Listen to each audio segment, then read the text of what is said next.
hoài vậy, chừng nào mới có người yêu? Có em nè. Đi Sapa với em không? Đi Sapa làm gì? Đi chợ tình Sapa.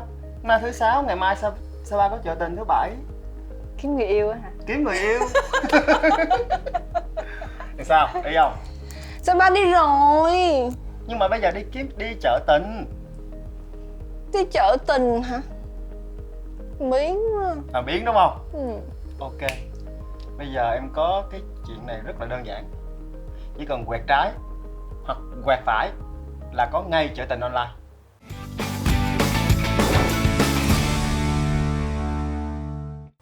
Ừ. Nghe quen không? Quen mày. Quen đúng không? Thôi em thấy chị có Ừ. kinh nghiệm.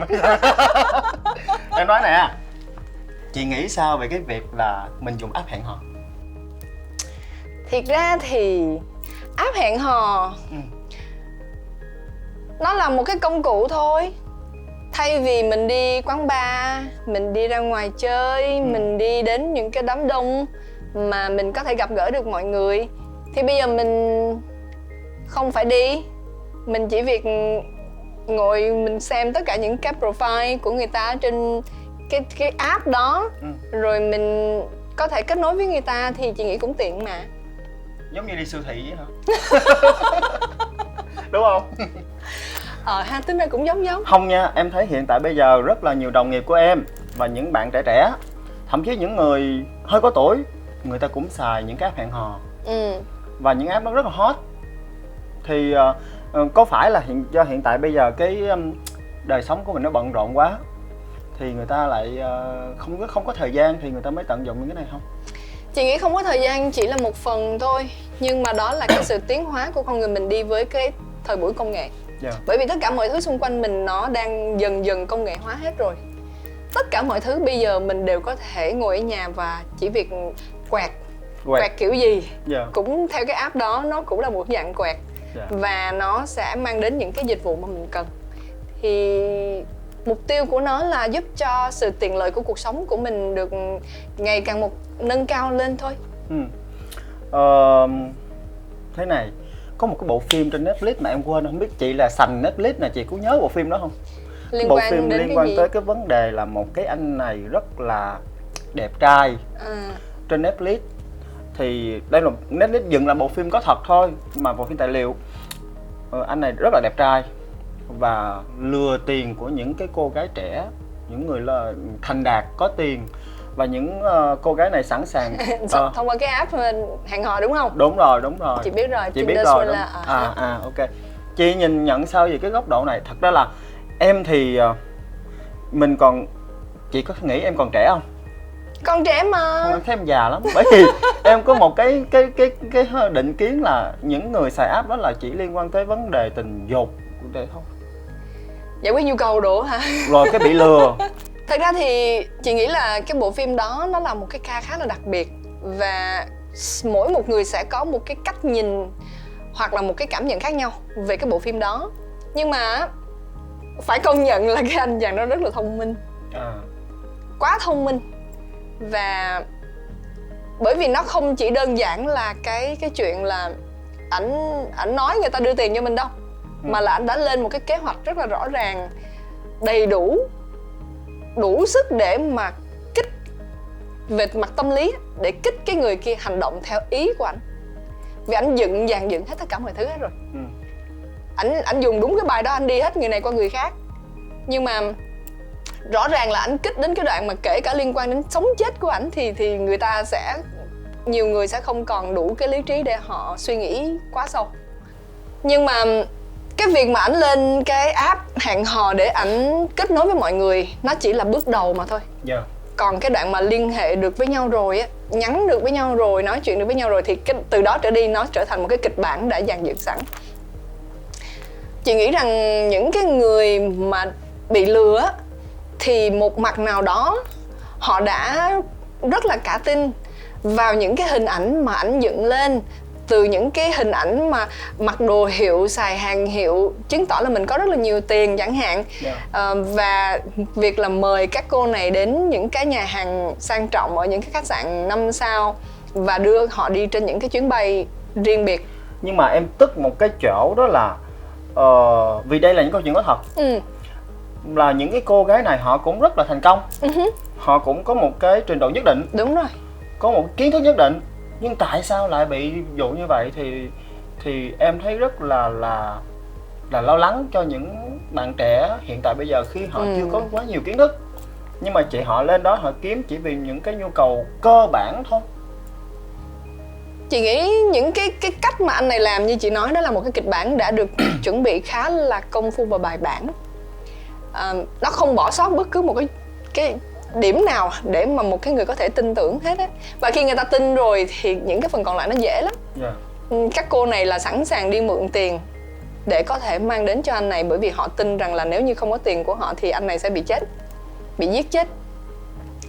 Thì điều đó là cái sự, chị mới nói là anh này anh quá sức thông minh và một cái ca rất là đặc biệt, quá sức là đặc biệt, chứ còn bình thường thì chị nghĩ nó sẽ không đến một cái mức đó. Nhưng nói đi thì cũng phải nói lại, bởi vì những cái ca lừa đảo ở trên các cái app hẹn hò nó cũng khá là nhiều. Và không chỉ những cái app hẹn hò mà những cái app khác nữa chúng ta đang sử dụng khá là nhiều nè, từ Facebook nè, Instagram là những cái mà mình tương đối phổ biến tại Việt Nam, và những cái app mà có thể chat được nữa. Thì thông qua những cái đó là cái cơ hội mà họ có thể lừa đảo sẽ rất là cao. Và chị đã từng nghe những cái câu chuyện là bị lừa cũng là liên quan đến tiền bạc. Là mình bỗng dưng mình mang tiền mình đưa cho ai đó, mình chuyển tiền cho ai đó mà mình không biết, thực ra mình chưa gặp bao giờ hết. Thì đó cũng là một cái mà chị nghĩ là một cái khó khăn của những cái người phụ nữ mà đang trong cái tình hình gọi là cần một cái người partner, cần một cái người mà gọi là họ đang đi tìm một cái người gọi là một nửa của mình đi. Thì đó sẽ là những cái khó khăn mà họ sẽ phải gặp phải nếu như họ quá cả tin, họ quá gọi là tin tưởng vào những cái hình ảnh mình thấy mà chưa có xác minh được. Vô hình chung thì em ở góc độ của em đi em thấy là vì cái gì nó dễ quá thì thành ra nó cũng không có cái sự gắn kết. Cũng cái đó cũng đúng mà em. Hay là chỉ lên đó là one night stand thôi. cái trường hợp như em nói thì khá nhiều đó. Bởi vì khi nó trở nên quá dễ dàng thì mọi người lại cũng đi vào cái mặt dễ dãi của nó thôi.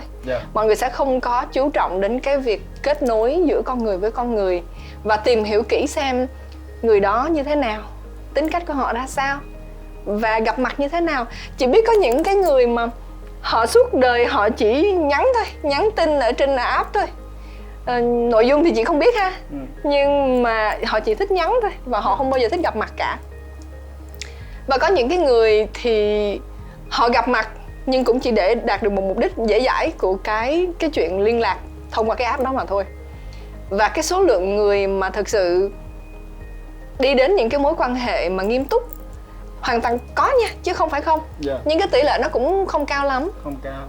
Thì bởi vì họ đang rơi vào một cái môi trường mà mọi thứ trở nên rất là dễ dàng. Và người ta đang đạt được những cái mục tiêu mà ngắn hạn mà họ đưa ra thôi. Thì đó là môi trường họ đang có. Nhưng em muốn lo về cái vấn đề hệ lụy sau một đêm đó. Là cái gì? Có thể là những cái căn bệnh.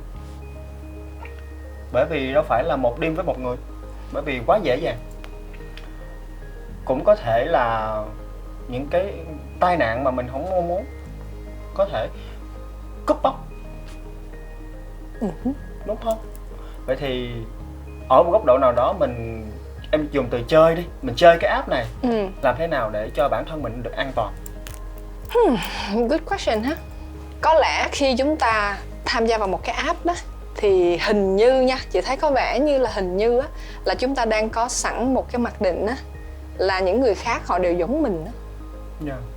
Mình cho rằng nó an toàn rồi á. Có lẽ đó là cái tâm lý chung thì phải.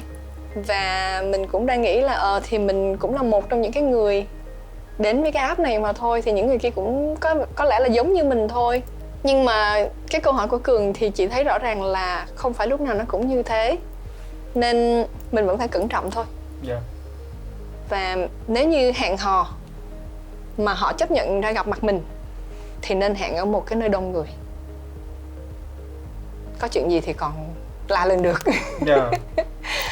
Nhưng mà em nghĩ nếu mà one night stand thì chắc không ở nơi đông đúng không? Khó ha. Khó, đúng không ạ? Chị nghĩ nếu như mà người ta đã cố tình á thì sẽ rất là khó. Mặc dù thật ra chị chưa nghe cái đoạn mà cướp hay là những cái lừa đảo á, thì có, như chị nói với em lúc nãy là lừa đảo qua app thì có, nhưng đó là những trường hợp mà họ chưa gặp nhau bao giờ hết. Nhưng đối với những cái app hẹn hò mà mình hẹn hò nhau á, chị chưa có nghe. Nhưng mà nếu mà những cái lo lắng đó xảy ra thì mình sẽ phải tự trang bị cho mình những cái gọi là những cái đồ chơi, ví dụ như những cái xịt cây nè, hoặc là những cái gì mà nó nhỏ nhỏ mình bóp được á, để mà mình tự vệ được á. Thì có lẽ đối với các bạn nữ mình cũng nên nghĩ đến những cái chuyện như vậy, bởi vì rủi ro thì nó có thể xảy ra bất cứ lúc nào. Quay lại về các bạn nữ, bởi vì em biết là chương trình mình có một chủ đề về LGBT, là chỗ bạn Hoài Sa. Em cũng rất thích bạn này, bởi vì đơn giản là đôi khi giữa một cái người dị tính bình thường thì mình không nói, nhưng mà đối với hiện tại bây giờ ở xã hội Việt Nam mình nó còn kỳ thị LGBT, thì những cái app này nó cũng là một cái kết nối tốt cho các bạn này, bởi vì nó khá là bí mật, nó khá là không có public, thì các bạn thì đôi khi nó cũng là hệ lụy cho những bạn này. Theo như chị biết á, là các bạn sẽ có riêng một cái app dành cho LGBT, hoặc là khi các bạn tham gia những cái app khác á thì lúc mà đăng ký họ sẽ có một cái phần là mình là giới tính profile. Mình chọn giới tính. Thì nếu như các bạn chọn giới tính thứ ba hoặc là LGBT thì cái trang đó nó sẽ hướng mình đến cái cộng đồng của mình. Cho nên là chị không nghĩ đó là vấn đề quá lớn khi mà họ sử dụng cái app đó. Quay lại về vấn đề chính của mình là yêu bản thân. Em tạm thời chia nó làm hai cái trường hợp. Là trường hợp đầu tiên là mình nên chuẩn bị cho mình những cái kiến thức, những cái đề phòng như thế nào nếu như không may mình gặp một cái đối tượng mà không như mình mong muốn, cũng không giống như mình đọc profile. Cái thứ tự thứ hai đó là em thấy và em cũng từng nghe là rất nhiều người nói với em rằng là thôi trên đó ảo lắm. Đôi khi mình nghĩ đó là hàng Mỹ nhưng cuối cùng mình gặp mặt lại là hàng Trung Quốc. Có nghĩa là cái avatar là một đằng nhưng mà cái hình thật thì một nẻo. Thì theo chị đó có phải là một cái mà người ta đang cảm thấy rằng là người ta không tự tin với bản thân người ta, và đành phải đưa ra những cái hình cho nó đẹp để cố tình thu hút được những cái người khác, nhưng cuối cùng ít nhiều gì khi mà gặp mặt nhau như vậy, cái người tổn thương cũng có thể là mình. Thật ra cái tình huống đó chị nghĩ cũng xảy ra khá nhiều. Em nghĩ là nhiều. Bởi vì cái người mà sau khi mà chấp nhận hẹn nhau đến gặp mặt á, thì đến gặp thì tìm không ra. Tại vì người đó không giống với cái hình. Chị nghĩ họ cũng có cái lý do của họ, đó là có thể họ sợ bạn bè nhìn thấy hình của mình ở trên một cái app hẹn hò, họ mắc cỡ, hoặc là họ cảm thấy mất mặt, hoặc là họ không muốn đồng nghiệp của họ nhìn thấy họ ở trên cái trang đó chẳng hạn. Nếu như mình không nói đến khía cạnh là họ đang cố giấu giếm một cái điều gì đó, thì có thể rằng là họ đang cảm thấy không tự tin về cái bề ngoài của họ. Và khi mà mình nói đến cái đoạn không tự tin về cái bề ngoài của mình, đó cũng là một cái phần là mình chưa thật sự yêu mình, chưa thật sự yêu bản thân mình, cái người mình nhìn thấy ở trong gương. Có lẽ là các bạn có thể nói rằng là sẽ có những người mà ai cũng được khen, chẳng hạn có những người hay được khen là đẹp đẽ, xinh xắn, thì họ sẽ không cần phải lo lắng. Nhưng sẽ có những người mà họ cảm thấy rằng là mỗi một lần họ xuất hiện là những người xung quanh lại nhòm ngó, hoặc là có những lời nói, hoặc là chỉ trỏ xì xào, là họ cảm thấy mất tự tin về cái bản thân của họ. Chị chỉ muốn nói rằng là cái đẹp á, nó mang cái tính chất rất là chủ quan. Sẽ đối với người này có thể là cái người đó đẹp, kể cả những ngôi sao điện ảnh cũng vậy luôn. Sẽ có những người mà mình nhìn thấy mình thích, có những người mình nhìn thấy mình không thích, thì nó mang cái tính rất là chủ quan. Chứ không có nghĩa là mình đang nói đến cái đoạn là những người nào mà mình cho là xấu thì họ phải là như thế, nhưng thật ra không có nghĩa là như vậy. Bởi vì những cái người mình nhìn thấy họ không đẹp nhưng họ lại đẹp với những người khác, thì đừng để cho cái tư duy của mình nó gắn chặt vào cái đó quá. mà đối với chị cái đẹp á, nó nghe cái này nó có vẻ nó hơi sến một chút, nó hơi kiểu lý thuyết một chút, nhưng nếu như mọi người nhìn được và trải nghiệm được á, mọi người sẽ nhìn thấy rằng là cái mà mọi người đang nói là cái thần thái á, nó là bên trong ra, chứ nó không phải từ bên ngoài vào. Và để có được cái thần thái đó đó, nó đòi hỏi mình phải có cái sự tự tin. Đúng rồi, bởi vì khi mình tự tin rằng là mình là như vậy đó, mọi người thích hay không thích tùy. Ba mẹ tôi sinh ra tôi như thế, tôi tự hào là tôi được sinh ra như thế. Dù cho tôi có như thế nào đi chăng nữa, đó cũng là cái mà tôi đang hiện có. Và cái sự tự tin đó nó sẽ đến từ cái chuyện là mình yêu cái bản thân của mình. Giống như là khi mà mình có những cái khiếm khuyết ở trên cái bản thân của mình mà mình vẫn yêu những cái khiếm khuyết đó, thì đó là mình đang rất yêu cái bản thân của mình. Và khi mình yêu bản thân mình là mình hoàn toàn tự tin thôi. Bởi vì tất cả những khiếm khuyết của mình nó đều có ý nghĩa với bản thân của mình.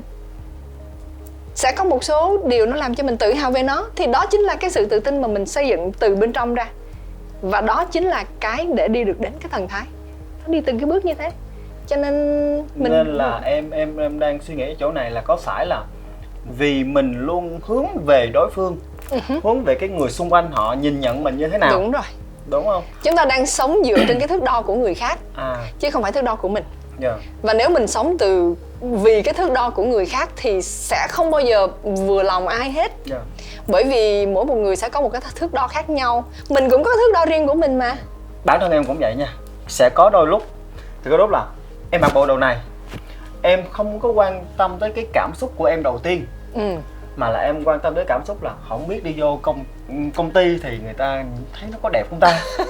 Mà em không có quan tâm là mình có thích cái bộ này hay không, hoặc là mình có thấy nó đẹp hay không, mà mình quan tâm là người ta nhìn mình như thế nào. Đúng rồi.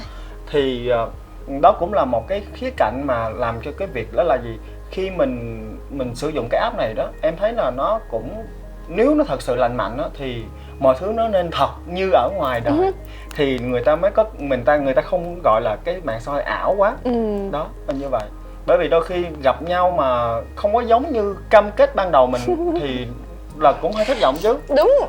Nói về cái ảo đó, chị thấy mấy cái phần mềm mà nó filter. Chị nói thật luôn, nếu như ở trên Instagram hay là TikTok mà sử dụng các cái filter đó mà không bao giờ gặp mặt nhau thì thiệt tình không biết người ta thật sự người ta nhìn như thế nào. Bởi vì hôm trước chị nhớ ở trên TikTok cũng có một bạn là chia sẻ được là cái can đảm chia sẻ một phân nửa của cái hình là bộ mặt thật của mình và phân nửa của cái hình là filter đó. Thì tất nhiên là nó khác nhau rất là xa, bởi vì filter ngày nay là công nghệ quá ổn áp rồi, công nghệ quá cao rồi, thì khi mà đưa vô thì mình không còn nhận ra bản thân của mình nữa. Vì nó đẹp theo cái chuẩn của cái app đó, rất là nhiều, láng o tất cả mọi thứ, rồi nâng mũi, nâng gọt cằm, rồi các công đoạn là đầy đủ như thế, thay vì đi phẫu thuật thẩm mỹ thì khỏi, chỉ cần có filter thôi. Đó là chưa kể với mấy bạn biết Photoshop nữa. Còn thêm vô nữa. Trời ơi, chị thấy cái filter đó không là đã đủ khác lắm rồi. Em hỏi nè, em có nên thử xài một app hẹn hò? Em biết quan điểm của chị rồi. Từ xưa đến giờ, cái gì chị không biết chị đều thử hết. Và khi chị thử rồi thì chị mới biết nó là cái gì. Thì như vậy chị mới có thể chia sẻ được với những người xung quanh nó là cái gì. Giống như nãy giờ em hỏi thì chị mới biết đường để mà chị trả lời cho em. Em luôn là chuẩn bị trước những cái gạch đầu dòng. Nên mà đôi khi em chuẩn bị chưa xong thì em không dám chơi. Nghĩa là nếu như tôi gặp cái trường hợp này bị gạt thì sao? Tôi gặp một cái người này mà không giống như cái người trong hình thì tôi thấy thế nào? Rồi sau khi xem một phim trên Netflix thì lại càng hoang mang hơn. Nhưng mà cuối cùng thì sau khi em nghe chị chia sẻ thì em thấy là nó cũng sẽ có mặt tích cực của nó. Mình đôi khi mình cũng không có thời gian quá nhiều thì mình tìm một người để tâm sự. Quan trọng là mình muốn cái gì thì cho cái app này. Thật ra nó là một công cụ thôi, như chị nói lúc nãy. Bởi vì cái tính tương tác giữa con người với nhau á, nó vẫn là cái sẽ trọn vẹn hơn. Nó giúp cho mình có được những cái cảm xúc đầy đủ hơn, cũng như là cái cách nhìn của mình đối với họ rõ ràng hơn. Chị thì vẫn khuyến khích mọi người nên tham dự những cái event, những cái sự kiện đông người. Hoặc đến những cái nơi mà đông người hơn thì mình sẽ có nhiều cái cơ hội hơn để mình nhìn thấy được nhiều. Những cái mà mình có trên app dù gì nó cũng vẫn chỉ giới hạn với những cái số lượng mà họ đăng ký vào trong cái app đó mà thôi. Còn nếu như họ không đăng ký thì họ không có thuộc những cái app thì họ vẫn là những cái người bên ngoài. Thì cái cơ hội bên ngoài của mình nó vẫn là những cái mà thực tế hơn, nó vẫn là những cái mà mình nghĩ là mình sẽ thích hơn. Có vẻ hơi truyền thống hơn một chút nhưng mà nó vẫn là những cái có cái giá trị nó tốt hơn. Còn khi cái chuyện mà em nói là em chuẩn bị đó, cái đó cũng rất là cần thiết. Bởi vì trước khi làm một cái điều gì mình cũng nên biết được rằng là cái đích đến của nó là ở đâu. Và mình có chấp nhận được những cái rủi ro xảy ra trên cái con đường dẫn đến cái đích đến đó hay không. Và mình có bao nhiêu cái chọn lựa như vậy. Thì nếu như mình chấp nhận được những cái rủi ro đó rồi thì cái việc đi trên cái con đường đó nó sẽ dễ dàng hơn rất nhiều. Em có nên thử không ta? Nghe có vẻ như em chưa có nhìn được hết những cái rủi ro có thể xảy ra. Thật ra em nói đúng đùa không? thôi. Em với người yêu em hiện tại bây giờ thì đi với nhau cũng được gần 4 năm. Tụi em cũng quen nhau trên app hẹn hò. Thật ra là cái ban đầu, cái đặt vấn đề của em với chị ngày hôm nay á, thật ra em muốn cho những cái người mà chưa xem kênh của mình, hoặc là đã là kênh của mình rồi mà cũng đang ngập ngừng với những cái app này thì cũng không sao. Quan trọng là mình biết mình muốn gì. Và khi mình chơi cái app này, mình tham gia cái app này á, thì mình cũng phải nhìn lại bản thân của mình trang bị cho bản thân mình một cái gì đó, một cái kiến thức nhất định, một cái sự đề phòng nhất định, để mình biết rằng đó là khi mình tham gia làm sao cho nó lành mạnh và mình không bị tổn thương. Chị đồng ý. Và thật ra đối với cái thị trường của mình nó cũng hơi khó. Sẽ có những cái thị trường mà những cái app hẹn hò nó mang cái tính nghiêm túc hơn. Nhưng mà cũng sẽ có những cái thị trường mà cái app hẹn hò nó chỉ mang được những cái gọi là những cái tính chất rất là cơ bản mà thôi. Thì như chị nói rồi, nó chỉ là một công cụ, cho nên mọi người cũng đừng gọi là dùng nó một mình mà nên kết hợp với nhiều cái khác nhau. Đúng. Và quay lại cái câu rất là quen thuộc, đó là trứng không nên để chung một giỏ. Đúng không? Mình không nên tập trung quá nhiều cho cái vấn đề này mà mình nên ra ngoài mình kết nối với nhau nhiều hơn. Chính xác. Nhưng mà đó là một cái cửa để mình mở ra cho những cái cơ hội. Các bạn thấy cái chủ đề này thế nào? Nếu có những cái ý kiến nó hay ho cũng như có thể góp phần làm cho các cái việc mà mình sử dụng app hẹn hò nó văn minh mà không cần phải lắm mối tối nằm không thì các bạn có thể gửi thông tin về cho email của Greenlove101, chỗ chị Bình sẽ chia sẻ với các bạn nhiều hơn. Các bạn cũng có thể comment ở bên dưới cái video clip này nha. Hy vọng là cái buổi ngày hôm nay đã có thể mang đến những cái góc nhìn mới, những cái chia sẻ mới cho một cái chủ đề cũng khá là cũ. Greenlove101 là chương trình dành cho chủ đề yêu bản thân và phát triển tâm hồn. Xin chào và hẹn gặp lại.